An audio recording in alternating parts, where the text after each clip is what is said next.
Sometimes the people we love most become strangers to us when life breaks them down. Henry Calder's children watched helplessly as their father retreated into an old school bus after losing everything that mattered to him. At 52, he'd lost his job, his marriage, and seemingly his purpose. His son Michael was embarrassed to tell friends where his father lived. His daughter Sarah worried he was having a breakdown. The neighbors whispered about the man who'd given up on life. But Henry wasn't giving up. Inside that rusty bus, he was quietly building something beautiful. For months, he worked alone, transforming his shame into hope. His family had no idea what he was creating. What happens when they finally step inside and see what their father built? Before we jump back in, tell us where you're tuning in from. And if this story touches you, make sure you're subscribed, because tomorrow I've saved something extra special for you. Henry Calder hadn't always been the man hiding in a school bus. 25 years ago, he was the kind of carpenter other tradesmen respected, the one contractors called when they needed intricate millwork or when a restoration project demanded someone who understood how wood wanted to be shaped. His hands, now weathered and calloused from months of solitary work, once crafted custom cabinets for the wealthiest families in 3 counties. Those same hands had built the kitchen where Margaret made Sunday dinners for 23 years. They'd constructed the treehouse where Michael spent entire summers reading adventure novels, and the window seat where Sarah curled up with her dolls on rainy afternoons.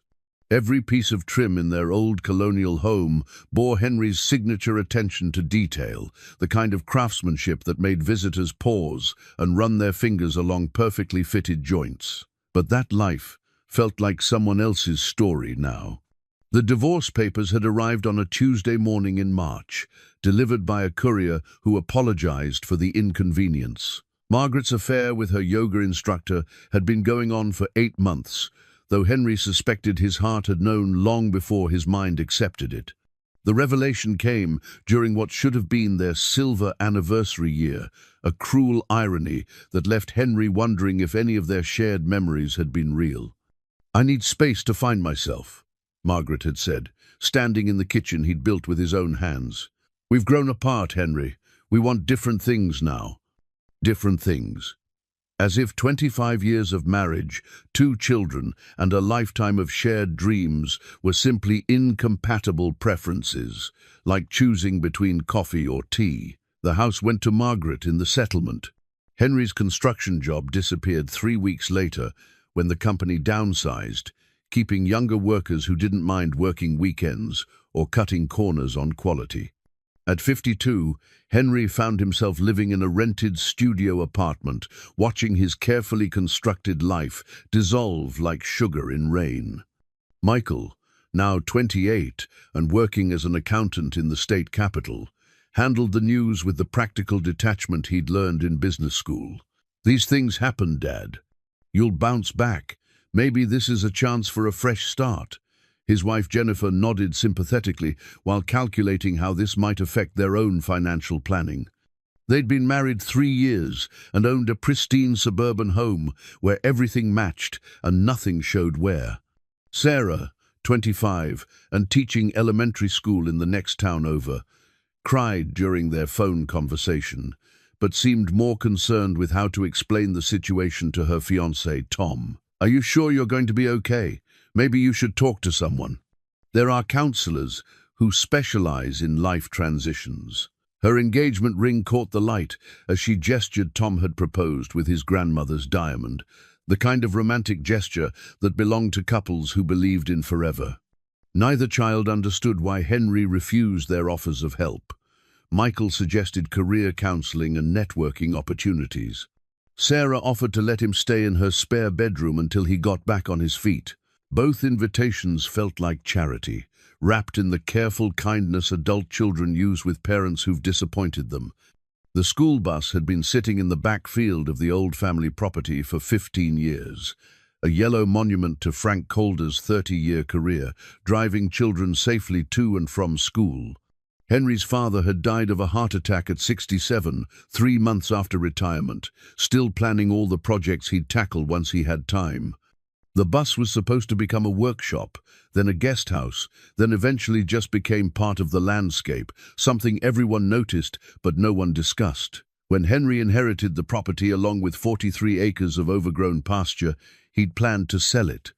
The old farmhouse needed a new roof, new plumbing, and more repairs than his savings could handle. But something about that bus called to him during his first visit after the funeral. Maybe it was the way morning light streamed through the dusty windshield, or how solid it felt when he climbed inside and sat in his father's driver's seat. Frank Calder had been a quiet man who understood the value of steady work and keeping promises. Every school day for 3 decades, he'd arrived at the bus barn at 6:30 in the morning, conducted his pre-trip inspection with the thoroughness of an aircraft mechanic, and then spent the next 3 hours ensuring that every child in his care reached their destination safely. Parents trusted him with their most precious cargo because Frank Calder had never had an accident, never missed a day, except for his father's funeral, and never raised his voice at the children who tested his patience. A man's character shows in how he handles responsibility when no one's watching, Frank used to tell Henry. Anyone can do right when there's an audience. The old toolbox sat exactly where Frank had left it, tucked behind the driver's seat. When Henry opened it, the scent of machine oil and honest work brought tears he hadn't expected. Inside were tools that had built half the barns in the county hand plains, smoothed by decades of use, chisels sharp enough to shave with, measuring devices calibrated by experience rather than digital readouts. These weren't the power tools Henry had relied on in recent years, the kind that did the work quickly but left no room for the meditative rhythm of traditional craftsmanship. These were tools that demanded patience, that rewarded skill, that connected a craftsman to generations of men who'd understood that building something meant more than just putting pieces together. Henry moved into the bus on a Thursday in late September, bringing only what fit in his pickup truck. The children learned about his decision through a neighbor who mentioned it at the grocery store. Michael drove out the following weekend with Jennifer in tow, both wearing expressions of barely concealed horror as they approached the yellow school bus parked behind a farmhouse that looked like it belonged in a documentary about rural poverty. "Dad, this is temporary, right?" Michael had asked, standing outside the bus but not entering. "You're not seriously planning to live here permanently?" Jennifer clutched her purse tighter and scanned the property for signs of indoor plumbing. "Maybe we could help you find a nice apartment closer to town. Somewhere with, modern conveniences." Henry had invited them inside, but the bus still looked like what it was, a stripped-down vehicle with bench seats and institutional green paint. The bathroom was barely functional, the sleeping area was a cot wedged between wheel wells, and the kitchen consisted of a hot plate and a cooler. He could see his son's embarrassment growing with each detail. "I'm fine here," Henry said, though even he wasn't sure if that was true. "Your grandfather always planned to fix this old girl up. Seems like the right time to honor that." Sarah visited the following week, bringing homemade cookies and the kind of bright optimism elementary school teachers use to manage difficult situations. She lasted longer than Michael, actually sitting on one of the bench seats and asking questions about his plans. But Henry could see her calculating how to explain this to Tom's parents, who were prominent members of the country club and had strong opinions about family reputation. "Maybe you could think of this as a project," she'd suggested carefully. "Something to keep you busy while you figure out your next steps. But Dad, you can't actually live here long term. People are starting to talk." People were indeed talking. Mrs. Patterson, who lived in the house closest to the property line, mentioned to everyone at church that Henry Calder was going through a rough patch and living in that old bus like some kind of vagrant. The story grew with each telling until Henry became the subject of whispered conversations about mental health and what happened to men who couldn't handle modern life. But inside the bus, something different was happening. Henry had begun to see possibilities where others saw only problems. The long interior could become a flowing living space if he removed some seats and reconfigured the layout. The high ceiling offered room for storage and maybe even a loft area. The large windows, once they were properly cleaned and sealed, would provide natural light and views of the pasture where his father had once talked about raising horses. Most importantly, the bus represented something that belonged entirely to him. No mortgage payments to ex-wives, no landlords with rules about modifications, no homeowners associations dictating what colors he could paint the trim. For the first time in months, Henry felt the familiar stirring that came when he looked at raw materials and saw the finished project waiting inside. He started with the basics, cleaning, organizing, making the space livable while he planned the real transformation. Each morning, he woke before sunrise and worked until his hands ached, driven by a purpose he couldn't yet articulate. The work felt like prayer, like meditation, like the conversations with his father he'd never had time for when Frank was alive. Winter was coming, and Henry knew he needed to winterize the bus properly if he planned to stay. But as October painted the maple trees in shades of gold and crimson, he found himself thinking less about survival and more about creation. This wasn't just about having a place to sleep, this was about building something worthy of the man his father had raised him to be. The toolbox sat open beside him as he worked, Frank's tools ready for the hands of another generation. Henry could almost hear his father's voice in the whisper of the hand plane, the tap of the chisel, the satisfaction of joints that fit so perfectly they seemed to have grown together. His children thought he'd given up on life. His neighbors thought he'd lost his mind. But Henry Calder was just getting started. The legal papers arrived on a grey November morning, delivered by the same courier service that had brought Henry his divorce decree 8 months earlier. This time, the envelope contained wedding invitations, elegant cream cardstock, with Margaret's name printed alongside that of David Chen, the yoga instructor who had helped her find herself. Henry sat in the driver's seat of the bus, holding the invitation with hands that trembled slightly from the cold morning air. The wedding was scheduled for December 15th at the Riverside Gardens, the same venue where he and Margaret had celebrated their 10th anniversary. The irony wasn't lost on him, though it cut deeper than he'd expected. Margaret Calder and David Chen request the pleasure of your company. The formal language felt like a slap, especially the way his surname still appeared beside another man's name. Had she kept it for convenience, or was this some final twist of the knife?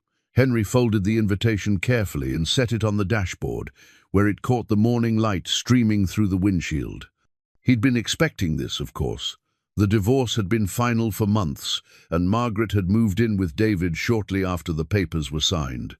But seeing it printed in elegant script, knowing that she was building a new life with the kind of celebration they'd once shared, brought back the hollow ache he'd been trying to work away. Henry climbed out of the driver's seat and walked toward the back of the bus, where he'd been slowly clearing out the old bench seats. The physical work usually helped quiet his mind, but today his hands felt clumsy, disconnected. He picked up a wrench and immediately dropped it, the metal clanging against the bus floor with a sound that echoed like a bell. That's when he saw it, a glint of gold, wedged between 2 seat-mounting brackets. Henry knelt and worked his fingers into the narrow space, pulling out Margaret's wedding ring. The simple gold band he'd saved for months to buy, the ring she'd worn for 23 years before setting it aside like everything else from their marriage. She must have lost it during one of her visits to collect personal items. Henry remembered that day, Margaret moving through the old farmhouse like a stranger, packing up photos and keepsakes while avoiding eye contact. She'd seemed nervous, eager to finish quickly and leave. The ring must have slipped off during the hurried packing, rolling into a crevice where it had waited all these months to surface. Henry held the ring up to the light, watching the way it caught the morning sun. 23 years of marriage reduced to 14 grams of gold. He thought about calling Margaret to let her know he'd found it. But what would be the point? She had a new ring now, probably something more modern that reflected her new life with David. The phone calls came that afternoon, both children reaching out with the awkward concern that had become their standard approach to dealing with their father's situation. "Dad, we heard about Margaret's wedding." Sarah said, her voice careful and measured. "Are you okay? Maybe you should come stay with me for a few days, just until after the holidays." Michael was more direct. "This can't be good for your mental health, Dad, living out there alone, dealing with all this stress. Jennifer thinks you might benefit from talking to someone professional. We know a counselor who specializes in men going through life transitions." Both conversations felt like interventions, as if his children had rehearsed their approaches. Henry appreciated their concern, but he could hear the underlying message. Their father was broken, possibly unstable, and definitely an embarrassment that needed to be managed. "I'm fine," Henry told them both, though he wasn't sure that was true. "I have plenty to keep me busy here." After the phone calls ended, Henry sat in the gathering dusk and made a decision that would change everything. He wasn't going to spend the winter feeling sorry for himself, watching his life dissolve, while his ex-wife celebrated new beginnings. The bus wasn't going to be a refuge from his problems, it was going to be his declaration of independence. Henry pulled out a yellow legal pad and began sketching, not just plans for making the bus livable, but designs for something extraordinary. If Margaret wanted to start fresh with someone new, fine. If his children thought he'd given up, they were about to learn otherwise. And if the neighbors wanted something to talk about, Henry would give them a story worth telling. The sketches flowed from his pencil like they'd been waiting inside him all along.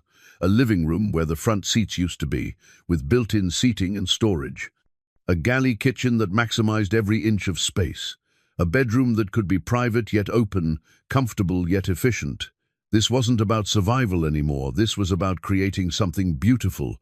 Henry walked to his father's toolbox and lifted the lid, breathing in the familiar scent of machine oil and honest work. Frank Calder's tools seemed to gleam in the fading light, as if they understood they were about to be put to their proper use again. These tools had built barns and houses, cradles and coffins, all the furniture that marked the important moments of rural life. Now they would help Henry build something that had never existed before, a rolling home that combined traditional craftsmanship with modern needs, a space that would prove he was far from finished with life. He picked up one of his father's hand planes and tested the blade against his thumb. Still sharp after all these years, maintained with the care Frank brought to everything he touched. Henry could almost feel his father's presence as he held the tool, could almost hear Frank's voice, offering the patient guidance he'd provided when Henry was learning the trade. "Measure twice, cut once," Frank used to say, "and remember, son, the wood will tell you what it wants to be if you listen carefully enough." Henry spent the evening going through every tool in the box, reacquainting himself with implements he hadn't used in years. The power tools that had made him efficient had also made him lazy, he realized. These hand tools demanded attention, skill, and patience, qualities he'd need for the project taking shape in his mind. When he finally tried to sleep that night, Margaret's ring sat on the small table beside his cot, catching moonlight from the cleaned windows. Tomorrow he would begin the real work, but tonight he allowed himself to remember the good times, Sunday mornings when Margaret made pancakes in the kitchen he'd built, evenings when the children played in the backyard while he worked on small projects in his shop, holidays when their house felt like the center of a universe that made sense. Those memories didn't hurt anymore. Instead, they felt like fuel for what was coming next. Henry had learned to build beautiful things once before, for people who had loved and left him.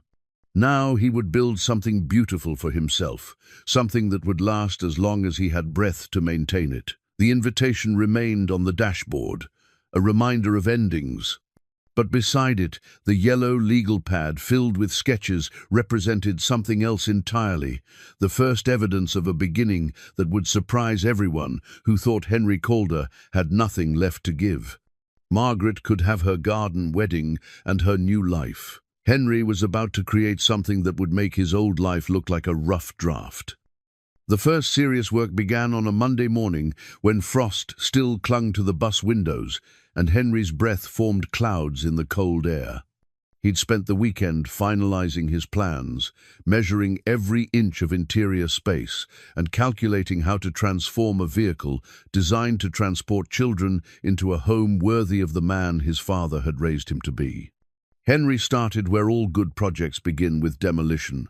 The old bench seats had to go, along with decades of accumulated dust, rust, and the institutional smell of countless school mornings.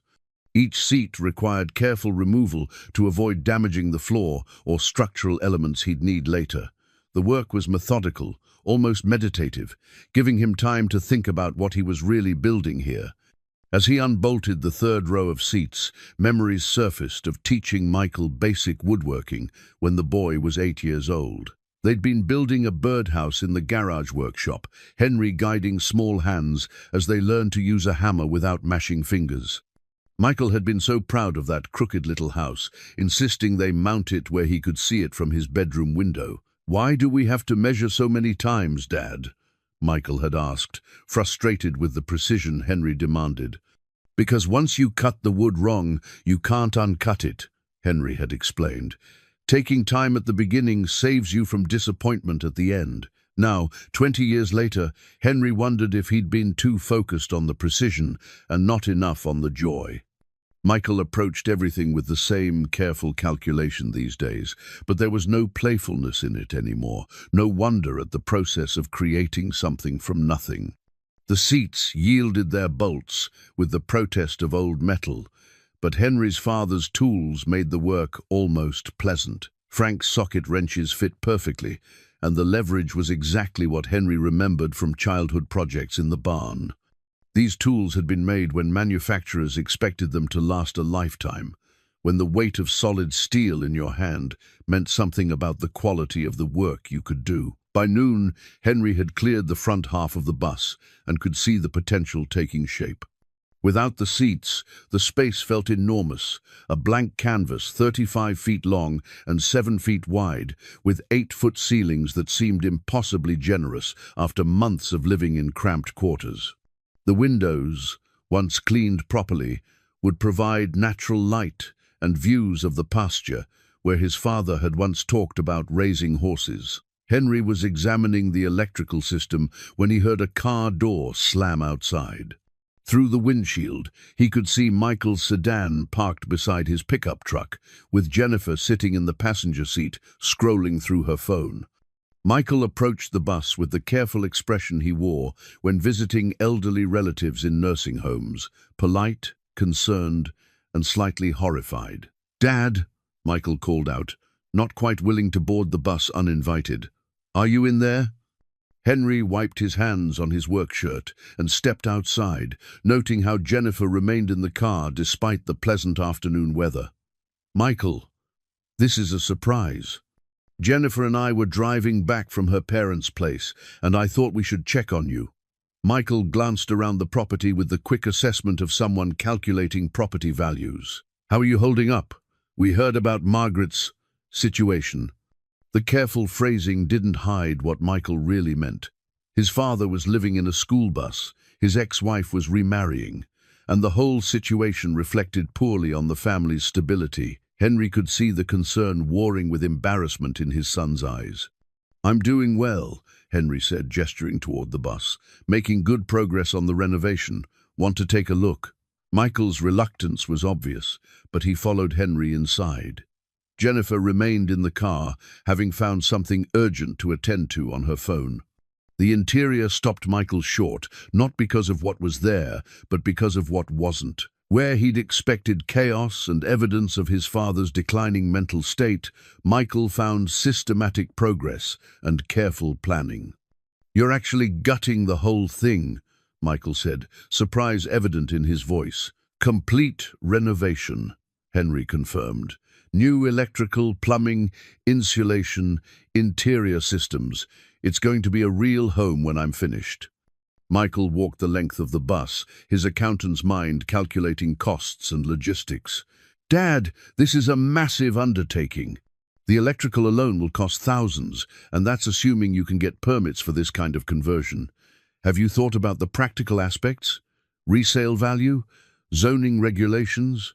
There it was, the practical concern that had replaced wonder in his son's approach to life. Michael saw problems where Henry saw possibilities, obstacles where Henry saw opportunities for creative solutions. "I'm not worried about resale value," Henry said. "I'm not building this to sell." "But Dad, be realistic. You can't live in a school bus forever. What about when you get older? What about your retirement? This isn't a sound investment of your time or money." Henry felt the familiar frustration that came when talking with his children these days.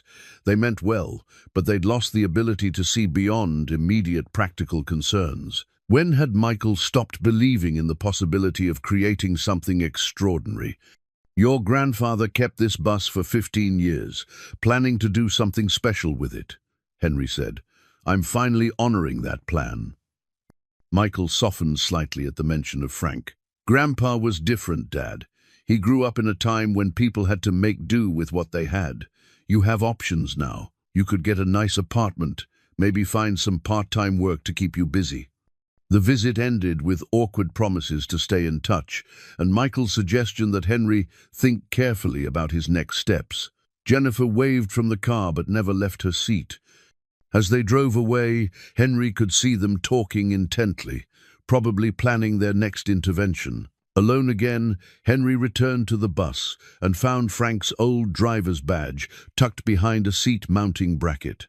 The metal shield was tarnished, but still bore his father's name and 30 years of service dates. Frank Calder had driven this route faithfully, carrying other people's children safely to their destinations, never missing a day, except for his own father's funeral.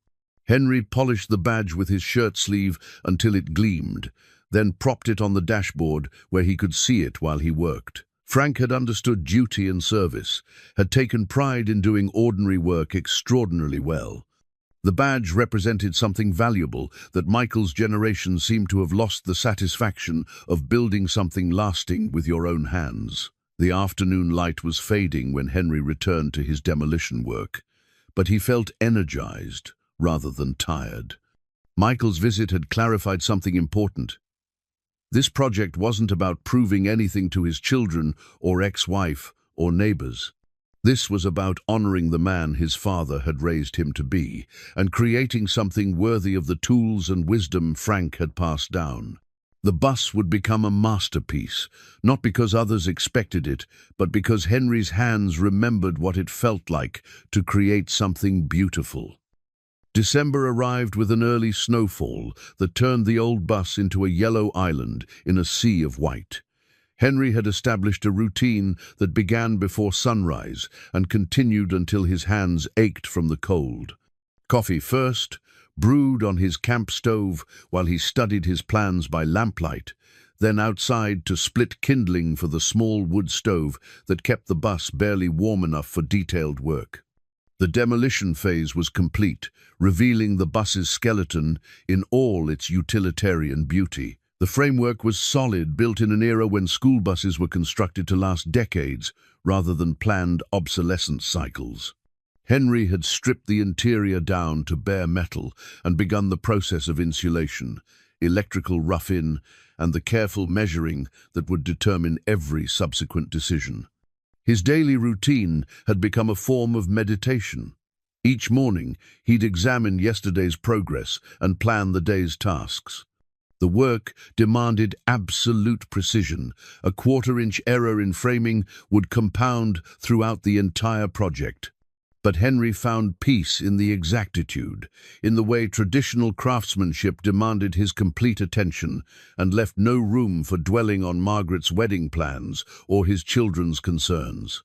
The kitchen area was taking shape first, a galley design that maximized every inch of available space. Henry had designed custom cabinets that would utilize the wheel wells as structural support while hiding the mechanical necessities of bus life. Each piece required careful calculation of weight, stability, and access challenges that modern home construction rarely presented. He was hand-fitting a cabinet door when the phone rang, Sarah's number appearing on the small screen of his flip phone. Henry wiped sawdust from his hands and answered, already knowing this wouldn't be a casual conversation. "Dad, I'm worried about you," Sarah began, skipping any pretense of small talk. "Mrs. Patterson mentioned to Mom Reynolds at church that you're living in that bus full-time now, even with winter coming. That can't be healthy." Mrs. Patterson, the nearest neighbor, had appointed herself the unofficial monitor of Henry's situation. She'd been reporting his activities to anyone who'd listen, turning his quiet project into neighborhood gossip. "I'm fine, Sarah. The bus is warmer than you'd think, and I'm making good progress on the renovation." "But Dad, what's the end game here? You can't seriously plan to live in a school bus permanently. What are you trying to prove?" Henry set down his hand plane and considered the question. What was he trying to prove? That he wasn't broken? That Margaret's betrayal hadn't defeated him? That a man could start over at 52 and create something beautiful from the ruins of his old life? "I'm not trying to prove anything," he said finally. "I'm trying to build something worth building." Sarah's sigh carried clearly through the phone. "Tom and I have been talking, and we think you might be having some kind of delayed reaction to the divorce. It's normal, Dad. But isolation isn't the answer. You should be around people who care about you."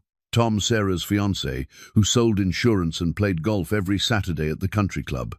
A perfectly nice young man who'd never built anything more complex than IKEA furniture and couldn't understand why anyone would choose manual labor over hiring professionals. "How is Tom?" Henry asked, deflecting slightly. "He's wonderful. Actually, he's been asking about you. He grew up around tools, his grandfather was a contractor, and he's curious about what you're working on. Maybe he could come visit sometime, see what you're building." This surprised Henry. Sarah's previous visits had been brief inspections focused on his welfare rather than his work. The idea that Tom might actually be interested in the craftsmanship was unexpected. "He's welcome any time," Henry said, meaning it. After Sarah hung up, Henry returned to his cabinet door, testing the fit of mortise and tenon joints cut entirely by hand. The precision was satisfying in a way that power tools never achieved. The whisper of sharp chisel through hardwood, the perfect mating of pieces cut to thousandths of an inch tolerances. The work reminded him of a project from Sarah's childhood, a jewelry box he'd made for her 8th birthday. She'd watched him craft tiny dovetail joints for the drawers, fascinated by the process of creating something beautiful from rough lumber. Her attention had been complete then, unmarked by the skepticism that colored their adult conversations. "Why do you make it so fancy, Daddy?" she'd asked, watching him hand-cut decorative inlays. "Nobody will see the inside parts, because I'll know they're there," Henry had explained. "And someday, when you're grown up, you'll open this box and remember that your dad cared enough to make every piece perfect, even the parts nobody sees." Henry wondered if Sarah still had that jewelry box, if she'd ever opened it as an adult and remembered his words about hidden craftsmanship. Probably it was packed away in some closet, a relic of childhood that no longer fit her modern aesthetic. The afternoon brought unexpected company when a pickup truck pulled into the drive. Henry didn't recognize the vehicle, but the man who climbed out looked familiar, weathered face, work boots, and hands that bore the calluses of someone who still made his living with tools. "You Henry Calder?" the man asked, approaching the bus with obvious curiosity. "That's right. Name's Bill Patterson. I live about 2 miles down the road. My wife's been mentioning your project, and I had to come see for myself. Hope you don't mind the intrusion." Henry gestured toward the open bus door. "Not at all. Come take a look." Bill stepped inside and immediately understood what he was seeing. His eyes took in the careful framing, the precise electrical work, the custom joinery that spoke of serious craftsmanship. "Well, I'll be damned," he said softly. "This is real work." For the next hour, the two men discussed techniques, materials, and the challenges of converting a vehicle into living space. Bill had restored 3 antique trucks and understood the complexities of working within existing structures. More importantly, he appreciated the level of skill Henry was bringing to the project. "Most people would just throw up some paneling and call it done," Bill observed, running his fingers along a hand-fitted joint. "This is furniture-grade work." When Bill left, He carried with him a completely different story than the one Mrs. Patterson had been spreading. Henry wasn't a broken man hiding from reality. He was a master craftsman, creating something extraordinary. The distinction would matter more than Henry realized. That evening, as snow began falling again outside the bus windows, Henry worked by lamplight on a special project. Using wood salvaged from the old bench seats, he was crafting a picture frame, not just any frame, but one worthy of the last happy photograph of his family. The image, taken the Christmas before everything fell apart, showed all four of them gathered around the tree in the living room Henry had built. The frame required delicate carving, traditional joinery, and a finish that would last generations. As Henry worked, he thought about the hidden craftsmanship Sarah had questioned years ago. This frame would hold memories that mattered, created with care that nobody else would see, but that would endure long after he was gone. Outside, the snow continued to fall, but inside the bus, something beautiful was taking shape, one careful cut at a time. January brought the kind of bitter cold that tests both resolve and heating systems. Henry's wood stove worked overtime to keep the bus interior warm enough for detailed work, and his breath still formed clouds when he worked on projects requiring fine motor control. But the cold had an unexpected benefit. It drove him to seek materials from heated indoor sources, leading to discoveries that would transform his simple renovation into something approaching art. The demolition of St. Matthew's Episcopal Church had been scheduled for months, but the weather delayed the wrecking ball until mid-January. Henry learned about it from Bill Patterson, who mentioned that the church council was selling architectural salvage to help fund their new building. When Henry arrived at the church on a grey Thursday morning, he found treasures that spoke to both his craftsman's eye and his deeper spiritual needs. The stained glass windows were the first pieces to catch his attention. Installed in 1924, they depicted traditional religious scenes in jewel tones that caught even the weak winter light and transformed it into something precious.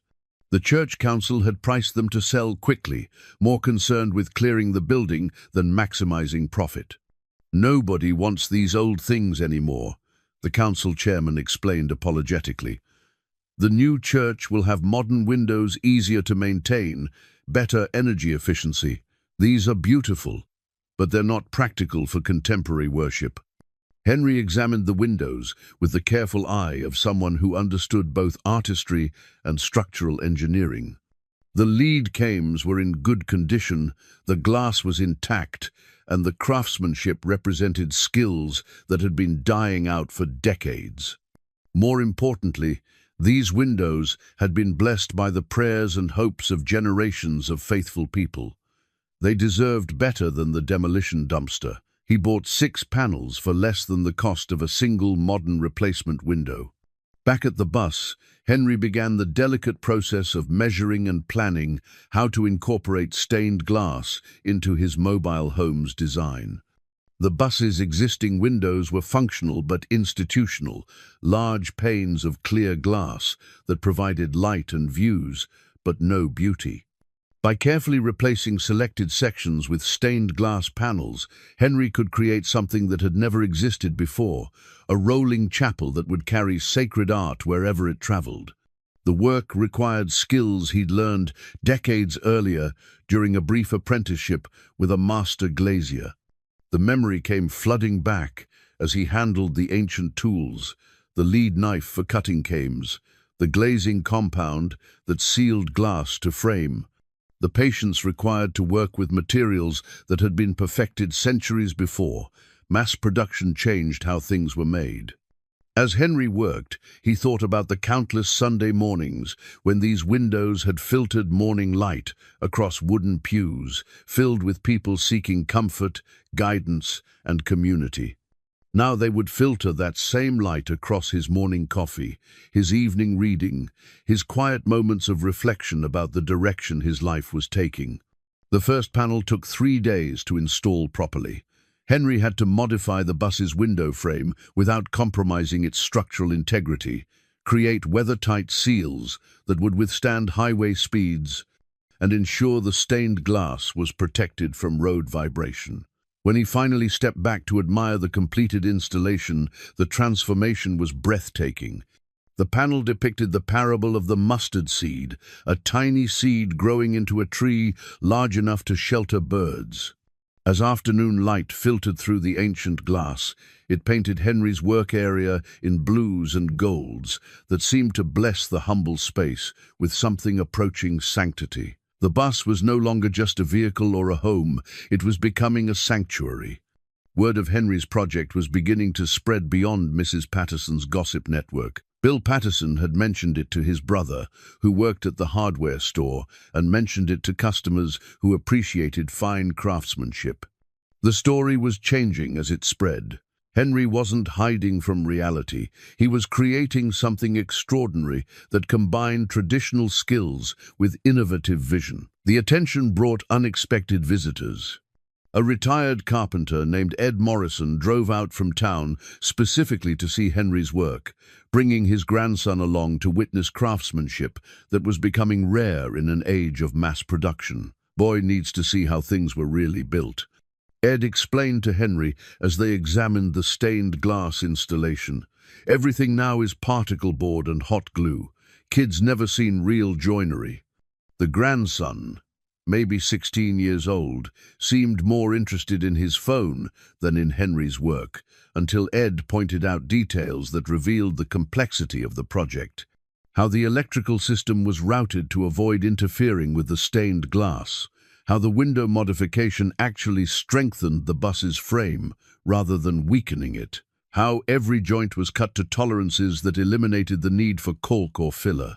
My grandfather's generation built things to last forever, Ed told the boy.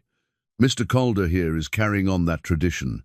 20 years from now, this bus will still be solid, while everything else from this decade will be falling apart. Henry felt a warmth that had nothing to do with the wood stove.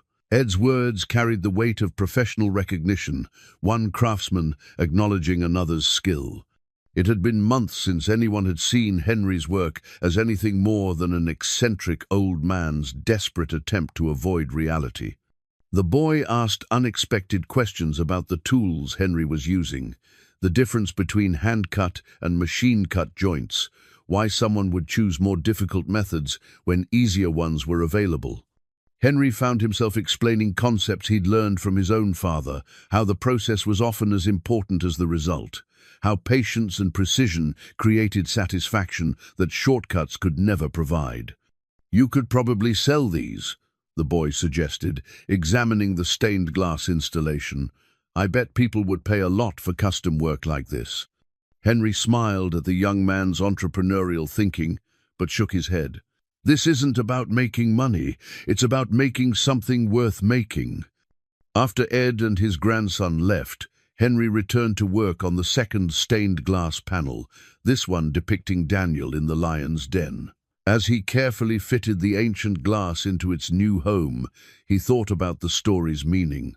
Daniel had maintained his faith despite impossible circumstances, trusting that doing right would eventually be rewarded, even when evidence suggested otherwise. Maybe that's what Henry was doing here in the bus, maintaining faith that patient work and honest craftsmanship would create something meaningful, even when his children and ex-wife thought he'd lost his mind. The stained glass would bear witness to that faith, transforming ordinary bus windows into portals for sacred light. Outside, snow continued to fall on the pasture where his father had once planned to raise horses.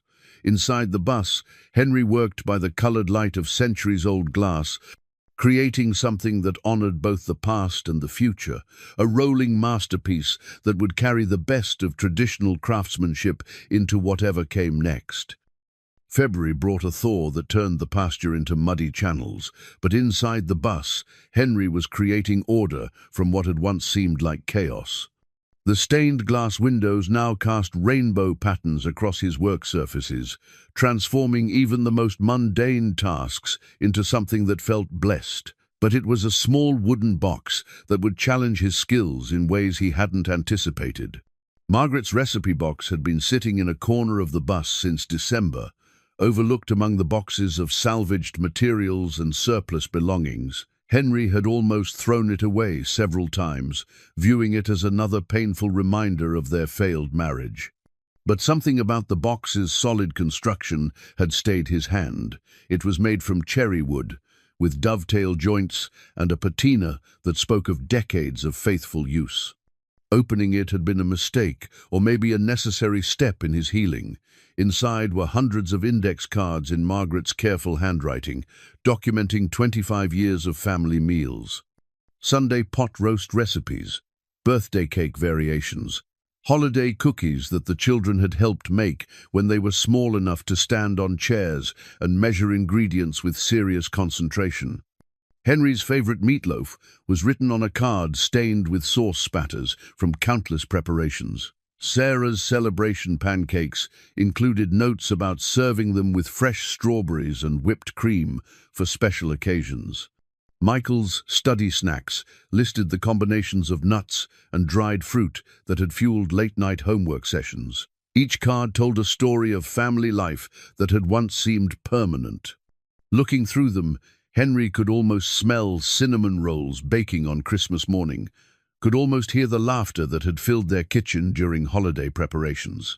The recipes weren't just instructions for cooking, they were documents of love expressed through daily care. But instead of throwing the box away, Henry began to see it differently. The cherry wood was beautiful, the construction was sound, and the size was perfect for the custom spice storage he'd been planning for the bus kitchen. Margaret had abandoned these recipes along with everything else from their marriage, but that didn't mean the box couldn't serve a new purpose.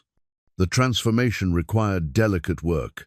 Henry needed to remove Margaret's recipe cards without damaging the wood, then redesign the interior to hold spice bottles and cooking essentials. The project demanded both technical skill and emotional courage. Every recipe card he removed carried memories of happier times, but creating something new from the remnants felt like the most honest form of healing. Henry started by carefully photographing each recipe card, preserving them digitally, even as he cleared them from the physical box. Some recipes he found himself reading completely, remembering the meals they'd produced and the occasions they'd celebrated. Others he set aside quickly, before the memories could overwhelm his resolve. The reconstruction began with measurements precise to 1/16 of an inch. The interior would hold 36 spice bottles in custom-fitted slots, plus dividers for measuring spoons and other small cooking tools. Each compartment required individual planning and construction, turning the simple box into a masterpiece of functional organization. The work progressed slowly, partly because of the precision required, and partly because Henry found himself pausing frequently to deal with the emotional weight of what he was doing. This wasn't just carpentry, it was alchemy, transforming pain into purpose, memory into function. Michael called during one of these pauses, his voice carrying the strain that had become increasingly common in their conversations. "Dad, I need to talk to you about something," Michael began, and Henry could hear Jennifer's voice in the background, offering whispered encouragement. "Jennifer and I have been having some problems lately. Nothing serious, but we're seeing a counselor, and she's been asking about family patterns, about how we learn to handle conflict and disappointment." Henry set down his small plane and gave Michael his full attention. This was the first time his son had opened up about personal struggles since the divorce began. "I keep thinking about how you and Mom handled things," Michael continued. "Or didn't handle things, I guess. The way everything just fell apart without warning. It makes me wonder if I know how to recognize problems before they become disasters." The honesty was unexpected and heartbreaking. Henry realized that his children hadn't just lost their parents' marriage. They'd lost faith in their own ability to maintain lasting relationships. "What does your counselor suggest?" Henry asked carefully. "She says I tend to avoid difficult conversations until they become crises, that I'd rather pretend everything is fine than deal with small problems that might grow into big ones. She thinks I learned that from watching how our family operated." Henry felt the weight of recognition, Michael was right. Henry and Margaret had avoided confronting their growing distance until it became unbridgeable. They'd both chosen comfortable silence over difficult honesty, assuming their love was strong enough to survive without maintenance. "Your counselor sounds wise," Henry said. "What can I do to help?" "I don't know, Dad. Maybe just understanding that this stuff affects more than just you and Mom. Sarah and I are both struggling to figure out how to build relationships that last. When your parents' marriage falls apart after 25 years, it makes you question whether lasting love is even possible." After Michael hung up, Henry sat with his son's words, echoing in the colored light from the stained glass windows. The bus renovation had been his way of rebuilding his life after losing everything that mattered, but he hadn't considered how his children were processing the same loss. They were trying to build their own families while watching the foundation of their beliefs about marriage crumble. Henry returned to work on Margaret's recipe box with renewed purpose. The transformation wasn't just about creating functional storage. It was about demonstrating that broken things could be made beautiful again, that endings could become beginnings if you had the courage to see possibilities instead of just problems. The spice cabinet took 2 weeks to complete. Each compartment was hand-fitted to specific bottle sizes, with cedar dividers that would protect the spices from moisture and insects. The finish was 12 coats of hand-rubbed tung oil that brought out the cherrywood's deep grain and gave it a warm glow that complemented the stained glass windows. When Henry finally loaded the completed cabinet with spices, the transformation was complete. What had once held recipes for a family that no longer existed now organized the tools for creating new meals, new memories, new possibilities. The cherrywood gleamed in the colored light, beautiful in its new purpose. A surprise visitor interrupted his satisfaction with the completed project. Tom appeared at the bus door on a Saturday afternoon, carrying a thermos of coffee and wearing work boots that looked like they'd actually been used for work. "Sarah mentioned you might be willing to show me around," Tom said, his genuine interest evident in the way his eyes immediately went to the stained glass installation. "I hope I'm not interrupting anything important." Henry welcomed him inside, pleased by Tom's obvious appreciation for the craftsmanship. Unlike Michael's visit, which had focused on practical concerns, Tom seemed genuinely curious about the techniques and artistry Henry was employing. "This is incredible," Tom said, examining the joint work on the spice cabinet. "My grandfather would have loved this. He always said the difference between a carpenter and a craftsman was whether you took pride in the parts nobody would see." For the next 2 hours, Tom asked thoughtful questions and listened carefully to Henry's explanations. He understood why hand-cut joints were stronger than machine-cut ones, why traditional finishes lasted longer than modern alternatives, why the extra time was worth the superior results. "Sarah worries about you living out here alone," Tom said eventually, settling into one of the built-in bench seats Henry had constructed. "But I don't think she understands what you're actually accomplishing. This isn't just a place to live, it's a masterpiece." Henry poured coffee from Tom's thermos into 2 hand-turned wooden mugs he'd crafted from salvaged oak. "What do you see when you look at this project?" Tom considered the question seriously, his eyes taking in the stained glass, the custom cabinetry, the careful integration of modern systems with traditional craftsmanship. "I see someone who refused to let circumstances define him," Tom said finally. "Someone who took the worst thing that happened to him and used it as raw material for creating something beautiful. I see resilience disguised as carpentry." The answer surprised Henry with its insight. Tom saw what his own children had missed, that the bus renovation wasn't about hiding from reality, but about creating a new reality that honored both the past and the future. As winter began its slow retreat toward spring, Henry realized his project was approaching a crucial transition. The basic structure was complete, the major systems were installed, and the artistic elements were taking shape. What remained was the finishing work, the details that would transform a well-built bus conversion into something worthy of the effort he'd invested. But first, he needed to finish the spice cabinet's installation, securing it permanently in place where it would serve its new purpose for years to come. As Henry worked, he thought about Michael's struggles with his marriage and wondered if his son might someday understand that the most important repairs often happen slowly, one careful step at a time, with tools that have been sharpened by generations of patient hands. March brought the kind of warm afternoon that made winter feel like a distant memory. Henry was installing the final pieces of trim around the stained glass windows when his chisel slipped and gouged into what should have been solid metal framework. Instead of the resistance of steel, the blade sank into something that felt hollow. Curious, Henry tapped the area with his hammer and heard an unmistakable echo. There was a hidden compartment in the bus's original framework, a space that his father had somehow incorporated into the structure decades earlier. The discovery sent Henry's pulse racing as he carefully expanded the opening, wondering what Frank Calder might have hidden in the bones of his bus.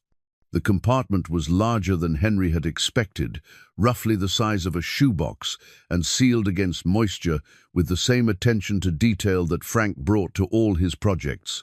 Inside, wrapped in oiled canvas, Henry found a collection that stopped his breath and brought tears he hadn't expected. Letters. Dozens of them, written in the careful cursive of elementary school children, addressed to "the best daddy in the world" and "my hero dad." Michael's 7-year-old handwriting declaring that he wanted to build houses just like his father. Sarah's crayon drawings of their family, complete with stick figures labeled Mommy, Daddy, Michael, and me, standing in front of a house that looked remarkably like the one Henry had built with his own hands. There were report cards that Henry had forgotten existed, both children's academic achievements carefully preserved alongside their artwork and school photos. A Mother's Day card that Sarah had made for Margaret, with a poem about the best mummy who makes the best cookies. A Father's Day tie made from construction paper and decorated with Michael's handprints. At the bottom of the collection, Henry found a letter in his father's familiar script, dated 15 years earlier and addressed simply to Henry. "Son," the letter began, "if you're reading this, it means you finally decided to do something with this old bus, just like I always hoped you would.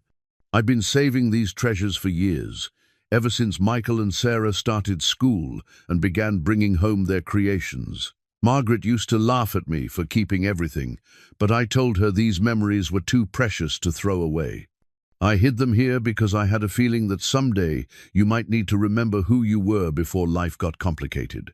Children see their parents as heroes until the world teaches them otherwise.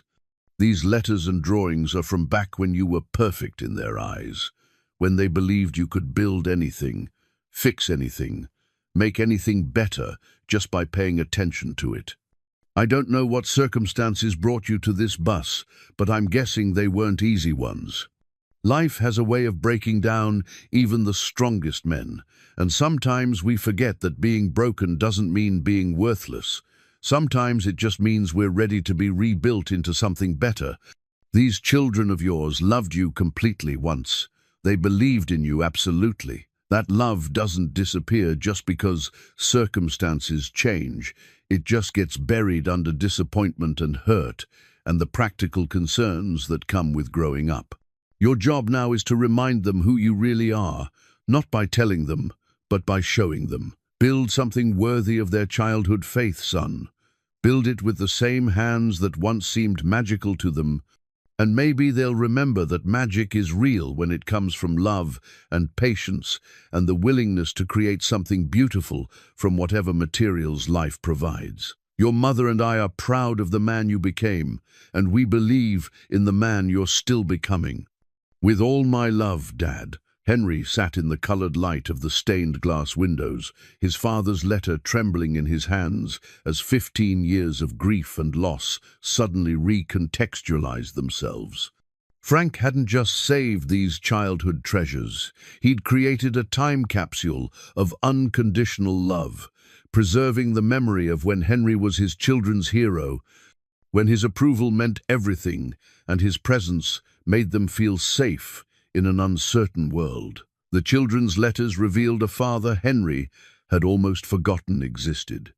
Michael's earnest 7-year-old prose, describing how Daddy fixes everything that's broken and makes it better than new.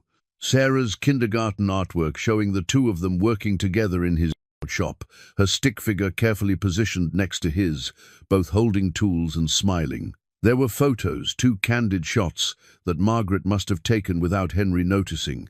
Him teaching Michael to use a hand plane, both of them concentrating intensely on the task. Sarah sitting on his shoulders while he pointed out different types of wood grain. The whole family gathered around a birdhouse they'd built together, everyone beaming with the pride of shared accomplishment. These weren't the strained relationships that characterized his current interactions with Michael and Sarah. These were the bonds that had existed before divorce papers and financial stress, and the disappointments that accumulate when children realize their parents are fallible human beings rather than invincible protectors. Henry read every letter twice, studied every drawing until he could recall the circumstances that had inspired each one. A drawing of their house with smoke coming from the chimney, created after Henry had taught Sarah how to build a proper fire. Michael's detailed description of watching his father repair a neighbor's fence, complete with technical details that showed how carefully the boy had observed every step of the process. "My dad is the strongest man in the world," one letter declared. "He can lift anything and fix anything, and he always knows what to do when something is broken." The irony wasn't lost on Henry. His children had once seen him as the man who could fix anything, and now they thought he was the broken thing that needed fixing.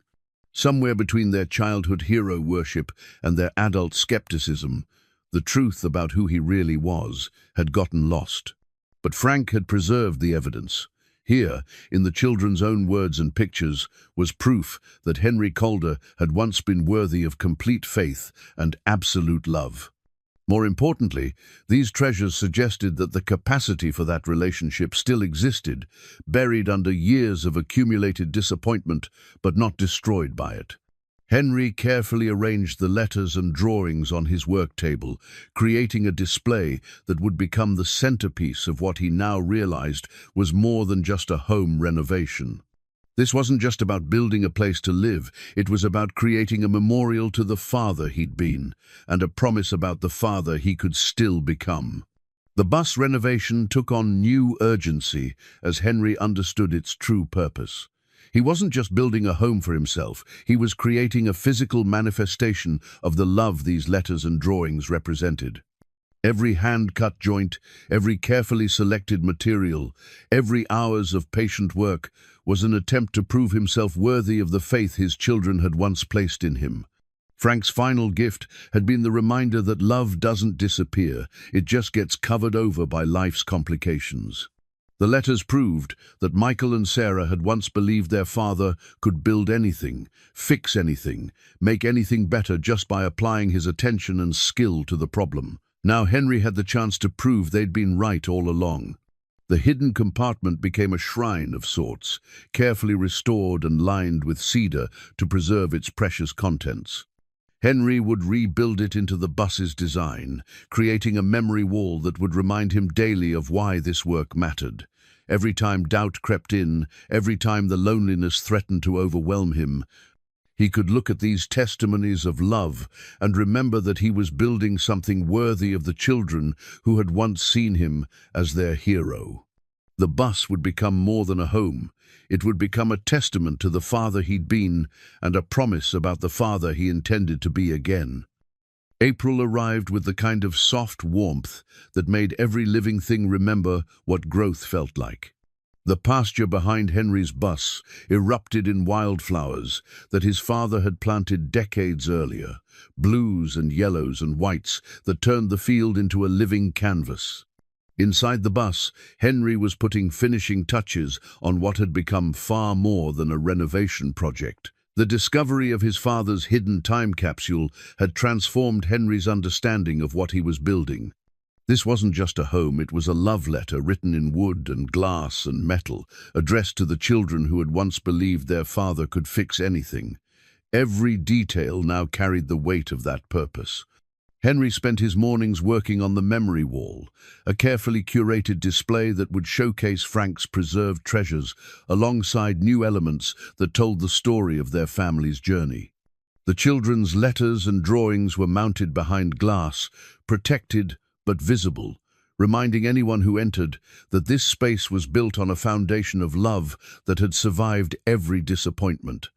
The centerpiece was a hand-carved frame that held the last truly happy photograph of their family Christmas morning 3 years ago, before anyone suspected that Margaret was already planning her exit, before Henry lost his job, before the world they'd built together began its slow collapse. In the photo, they all looked genuinely content, surrounded by the warmth of the home Henry had built and the traditions they'd maintained for decades. But now the frame told a different story.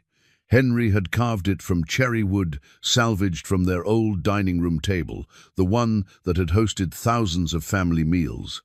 The wood grain held memories of birthday celebrations, homework sessions, holiday preparations, and quiet conversations over coffee while the children slept. Transforming that table into a frame for their family photo felt like the most honest form of recycling, turning the furniture of their shared past into art that honored what they'd once meant to each other. The work demanded absolute precision. Each element of the memory wall had to be perfectly positioned, not just for aesthetic reasons, but because this display would be the first thing his children saw when they finally entered the bus. Henry knew he'd get only one chance to show them what he'd built, one moment to prove that their father was still the man who could create something beautiful from broken materials. The invitations required as much care as any piece of furniture he'd ever built. Henry crafted them from handmade paper, using techniques he'd learned decades earlier from a papermaker who taught him that the most important communications deserved the most thoughtful presentation. Each invitation was unique, personalized with details that showed how carefully he'd considered what would matter to each recipient. Michael's invitation acknowledged the stress in his marriage and suggested that seeing the bus project might offer perspective on building something that lasts. Sarah's invitation mentioned Tom's appreciation for traditional craftsmanship and suggested they might both enjoy seeing techniques that were becoming rare in modern construction. The wording was carefully chosen to build anticipation without seeming desperate. Henry wanted them to come because they were genuinely curious about what he'd accomplished, not because they felt obligated to humor their eccentric father. "You've been patient with my project through the winter months," Henry wrote, "and I know it seemed like an old man hiding from reality in a school bus. But I think you'll be surprised by what that old bus has become. Would you be willing to join me for dinner next Saturday? I promise you'll see something that will change how you think about second chances." The invitations went out on a Monday, hand-delivered to ensure they arrived safely.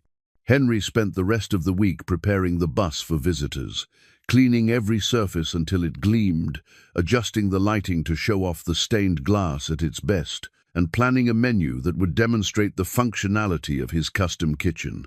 The responses came quickly. Michael called first, his voice carrying curiosity that hadn't been there in months. "Dad, your invitation was beautiful. Where did you learn to make paper like that? Jennifer's been examining it like it's some kind of artifact." Sarah's text message was more direct. "Tom's been asking about your project for weeks. We'll definitely be there. Should we bring anything?" Both responses carried a tone that Henry hadn't heard from his children since before the divorce. Genuine interest rather than worried obligation. The invitations had accomplished their purpose, creating anticipation instead of dread. Henry spent Thursday and Friday on final preparations, ensuring every system worked perfectly and every detail met the standards he'd set for himself. The solar power system needed testing, the water pumps required adjustment, and the custom lighting had to be positioned to create the right atmosphere for the evening he'd been planning since winter. But as Saturday approached, doubt began creeping in. What if his children were disappointed? What if they saw his work as an elaborate form of avoidance, rather than the act of creation he intended? What if the bus, for all its beauty, just reminded them of how far their father had fallen from the life they'd once shared? Henry found himself standing in the pasture at sunrise on Saturday morning, looking at the bus from the same angle his children would see it when they arrived.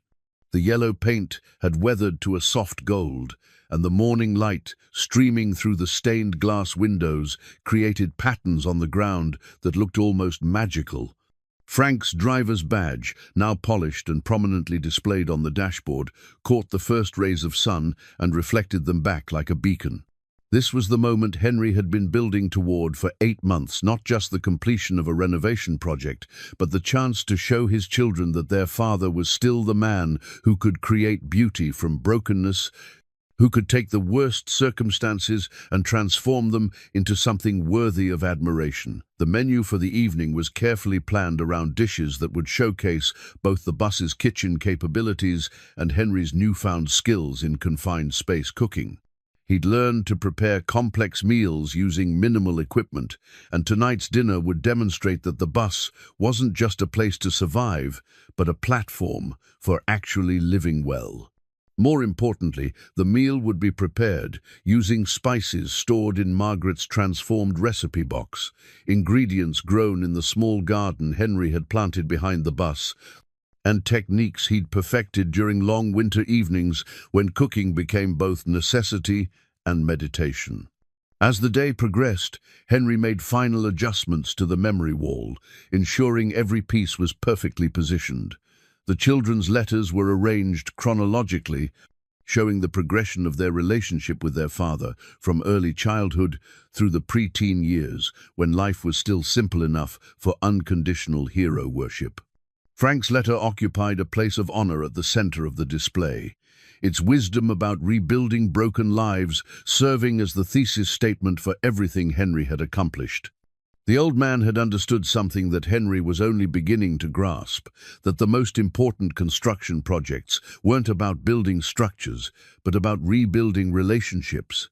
The afternoon light streaming through the stained glass windows painted the interior of the bus in jewel tones that made every surface seem to glow.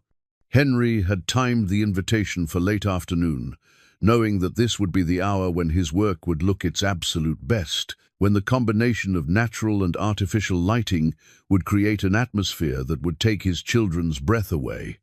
At 4 o'clock, Henry heard the first car pulling into the drive. Through the bus windshield, he could see Michael's sedan approaching slowly, as if his son was taking time to really look at the property for the first time in months.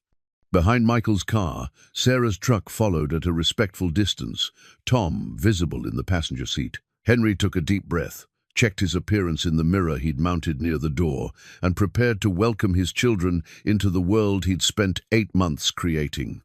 Everything depended on the next few hours, whether the bus would be seen as the masterpiece he intended, or just an elaborate form of denial.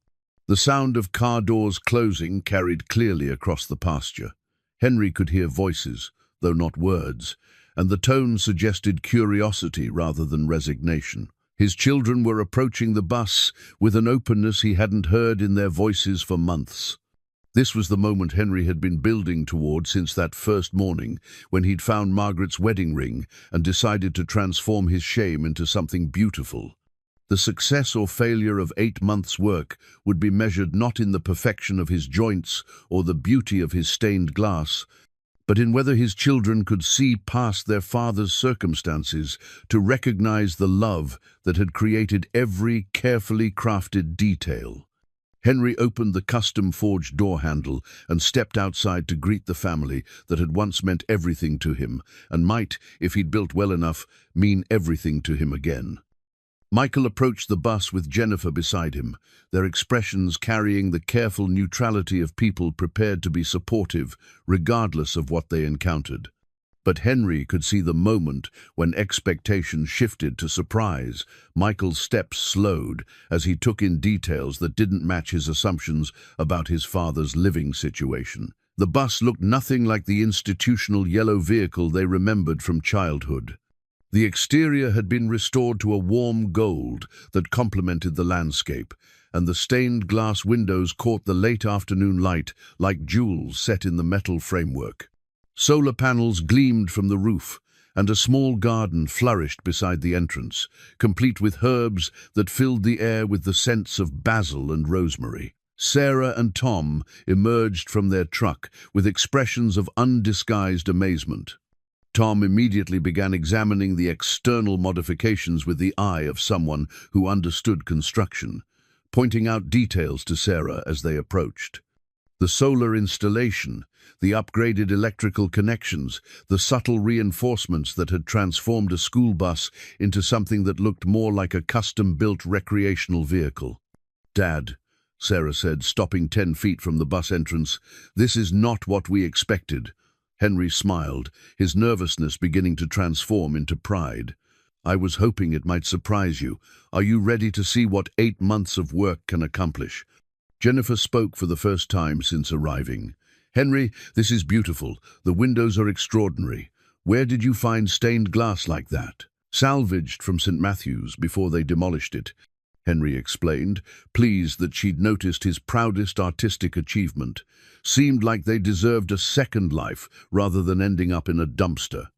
Michael walked around to the side of the bus, examining the integration of old and new elements with his accountant's eye for detail. "The workmanship looks professional, Dad. Did you have help with the technical aspects?" "Every bit of it is my own work," Henry said, unable to keep the satisfaction from his voice. "Your grandfather's tools, traditional techniques, and a lot of patience." Tom stepped closer to examine the door handle, running his fingers over the hand-forged metal. "This is incredible craftsmanship. You made this yourself?" Henry nodded, remembering the hours he'd spent at the forge he'd improvised behind the bus, learning to work with hot metal, using techniques that hadn't changed in centuries. The door handle had been one of his most challenging projects, but also one of his most satisfying. It was forged from metal, salvaged from the family's old home, a downspout that had carried rainwater from the roof Henry had built with his own hands. "It's made from pieces of our old house," Henry explained. "Seemed appropriate that it should open the door to my new one." The symbolism wasn't lost on his children. Sarah's eyes filled with tears as she understood what her father was telling them, that he'd literally incorporated their shared past into his new beginning, that this wasn't about running away from their family history, but about honoring it in a new form. "Dad," Michael said quietly, "we owe you an apology. We thought you were giving up, hiding from reality. But this..." He gestured toward the bus, taking in the garden, the restoration, the obvious care that had gone into every detail. "This is the opposite of giving up." Henry felt a tightness in his chest that had nothing to do with anxiety, and everything to do with recognition. His son was finally seeing what Henry had been trying to show him for months. This wasn't defeat disguised as a project. This was resilience expressed through craftsmanship. "Would you like to see inside?" Henry asked, his hand on the custom door handle that represented so much more than just an entrance to his home. The four of them gathered at the threshold, their faces reflecting anticipation rather than the polite concern Henry had become accustomed to. This was the moment he'd been building toward, not just the completion of his project, but the chance to show his children that their father was still the man who could create something extraordinary from ordinary materials. Henry turned the handle he'd forged from the bones of their old life and opened the door to the world he'd spent 8 months creating. The late afternoon light, streaming through the stained glass windows, painted the interior in colors that seemed to glow from within. And he heard Sarah's sharp intake of breath as she got her first glimpse of what the old school bus had become. The transformation was complete, and the real test was just beginning.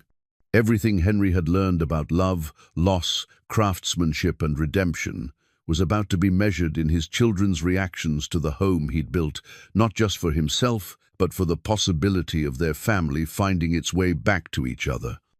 The silence that followed their entrance into the bus was the kind that comes when expectations are so thoroughly exceeded that words become inadequate.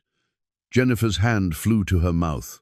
Michael stood frozen in the doorway, his eyes trying to process details that contradicted everything he'd assumed about his father's living situation.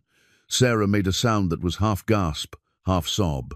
The interior of the bus had been transformed into a flowing work of art that honored both function and beauty. The stained glass windows cast pools of colored light across polished hardwood floors, while hand-carved cabinetry displayed the kind of joinery that belonged in museums rather than motor vehicles. The kitchen showcased Margaret's transformed recipe box, now a gleaming spice cabinet that caught and reflected the rainbow light from the windows. "Oh my God, Dad," Sarah whispered, stepping deeper into the space with the reverence usually reserved for cathedrals. "This is extraordinary." Tom immediately gravitated toward the woodwork, running his fingers along joints so perfect they seemed to have grown rather than been cut. "This is master-level craftsmanship. I've never seen hand-cut work this precise outside of restoration museums." Henry guided them through the living area, pointing out features that demonstrated both technical innovation and artistic vision. The built-in seating incorporated storage while maintaining elegant proportions. The lighting system used both natural and LED sources to create warmth without harsh shadows. Every surface showed evidence of hand finishing that had required months of patient work. But it was Michael's reaction that surprised Henry most. His accountant son, who usually reduced everything to cost-benefit analysis, stood transfixed by a section of crown molding that had required 3 days to install properly. "Dad, this is furniture-grade work. How did you learn to do this level of detail?" "Your grandfather taught me more than I realized," Henry said, his voice thick with emotion. "His tools remembered skills I'd forgotten I had." They moved toward the back of the bus, where the bedroom demonstrated Henry's mastery of space efficiency without sacrificing comfort. The sleeping area felt spacious despite the constraints, with built-in storage that utilized every available cubic inch. The bathroom, compact but complete, featured hand-tiled walls and fixtures that looked like they belonged in an upscale hotel. Jennifer, who had said little since entering, finally found her voice. "Henry, this isn't just a place to live. This is a work of art. How long did all this take?" 8 months of full-time work, Henry replied. "Every day, sunrise to sunset. It became more than a project. It became a meditation on what I wanted the rest of my life to look like. But the real moment came when they discovered the memory wall." Henry had positioned it strategically, saving it for last, knowing that this element would either complete his children's understanding of what he'd built or leave them confused about his motivations. Sarah saw it first, her eyes widening as she recognized her own childhood handwriting in the carefully preserved letters. "Dad, where did these come from?" Henry explained Frank's hidden time capsule, watching as his children read their own words from decades earlier, declarations of love and admiration for the father they'd believed could fix anything, build anything, make everything better just by applying his attention to the problem. Michael picked up one of his own letters, written in the careful cursive of a second grader. "I remember writing this. It was after you helped me build that race car for the Pinewood Derby. I was so proud that my dad knew how to make it the fastest one there."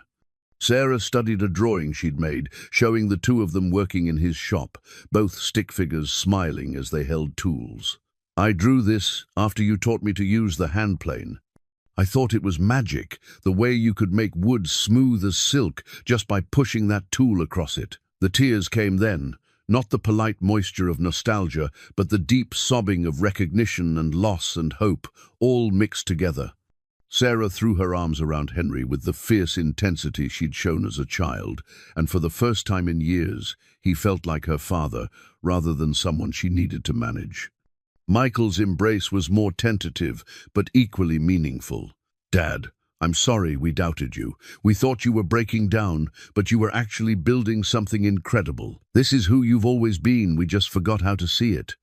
Tom and Jennifer stood back respectfully, understanding that they were witnessing a family's rediscovery of itself. The bus had become more than Henry's home. It had become the bridge that connected his children to the father they'd lost somewhere between childhood hero worship and adult disappointment. "The letters prove something important," Henry said, his voice steady despite the emotion of the moment. "They show that the love never disappeared, it just got buried under circumstances and misunderstandings and hurt feelings. But love, this deep, doesn't die. It just waits for the right moment to resurface."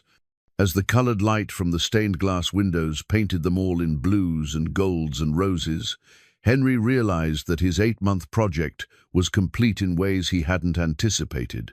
He hadn't just built a home, he'd rebuilt a family's faith in the possibility of second chances, proving that broken things could be made beautiful again by patient hands, guided by enduring love. 6 months after the family reunion in the bus, autumn painted the pasture in shades that reminded Henry of the stained glass windows that had started his transformation.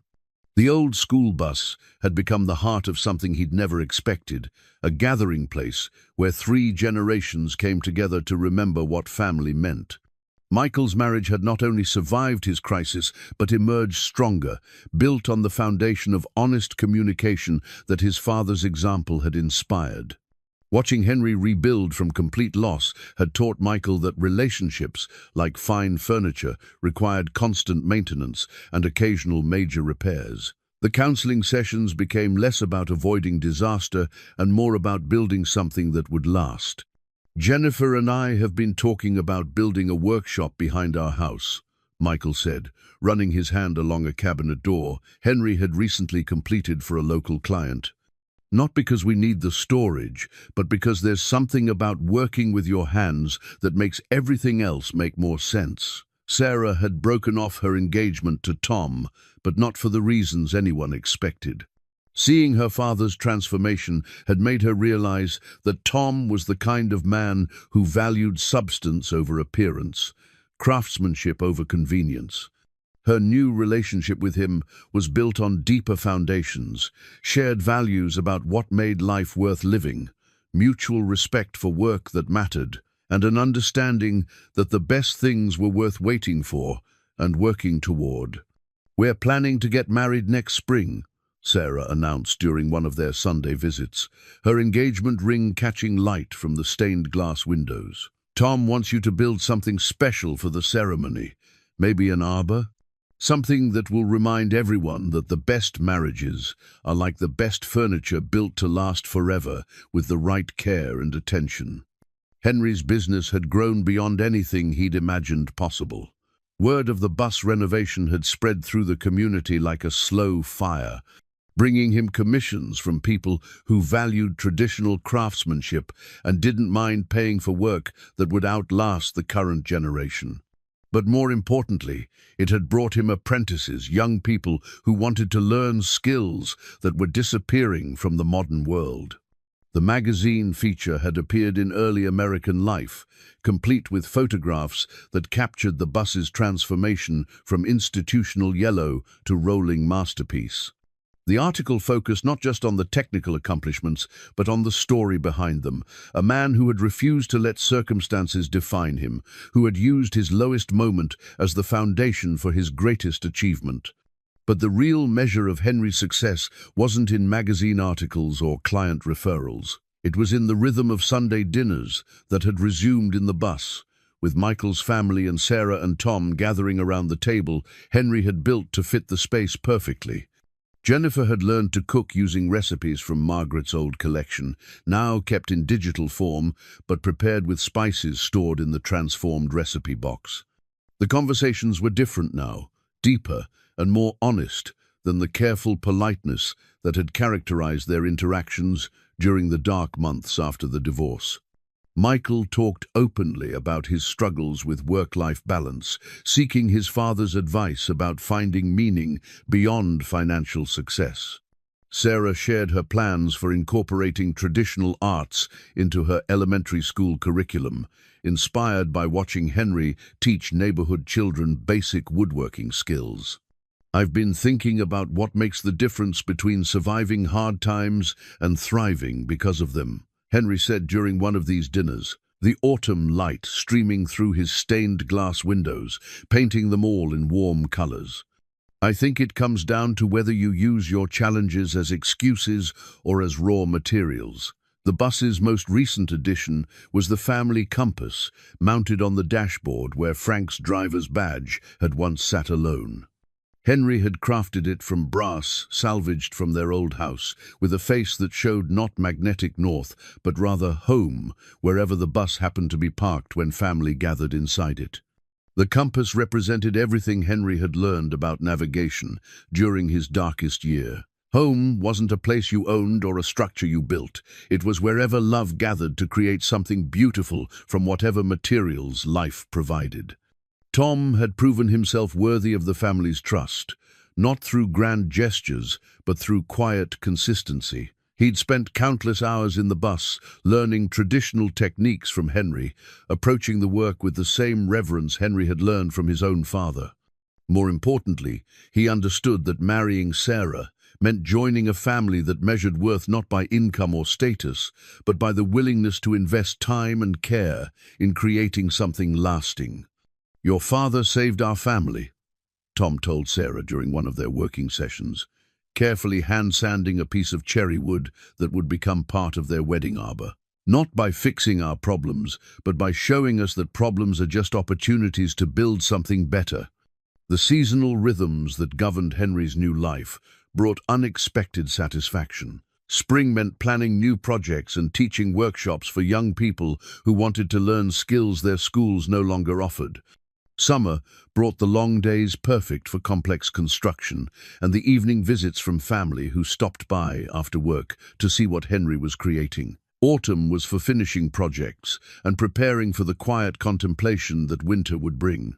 Margaret had remarried quietly, and her new life with David seemed to bring her the kind of happiness that had eluded their marriage in its final years. She'd sent Henry a letter on the anniversary of their divorce, thanking him for his grace during the difficult transition and expressing amazement at what he'd accomplished with the bus. There was no bitterness in her words, only recognition that some endings create space for better beginnings. "I always knew you were capable of extraordinary things," she wrote. "I just didn't understand that sometimes we have to lose everything we think we want before we can discover what we actually need. The bus is beautiful, Henry, but more beautiful is the father our children found again because you refused to stay broken." The letter had taken Henry by surprise, arriving on a morning when he was installing the final piece of trim around the memory wall. Reading Margaret's words while surrounded by evidence of his children's rediscovered love felt like the completion of a circle he'd been unconsciously drawing for almost 2 years. Winter evenings in the bus had become Henry's favorite time.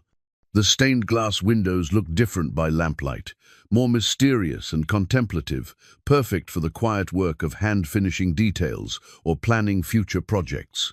The wood stove created warmth that seemed to penetrate deeper than mere temperature, the kind of comfort that came from being exactly where you belonged. On one such evening, with snow falling softly outside and his family gathered around the table for their weekly dinner, Henry looked at the compass and realized it was pointing true. Michael was helping his young daughter learn to use a hand plane, guiding her small fingers with the same patience Henry had once shown him. Sarah and Tom were discussing plans for their spring wedding, debating the merits of different wood species for the arbor Henry would build. Jennifer was photographing the evening for the family album she'd started keeping, documenting the new traditions they were creating. This was home, not the building he'd lost or the bus he'd gained, but the love that had survived every challenge and emerged stronger for having been tested. The compass had been calibrated correctly from the beginning. Henry had just needed to learn how to read it properly. "Dad," Michael said, looking up from his daughter's woodworking lesson, "I've been thinking about building something permanent on the property. Maybe a workshop where we could all work together on bigger projects.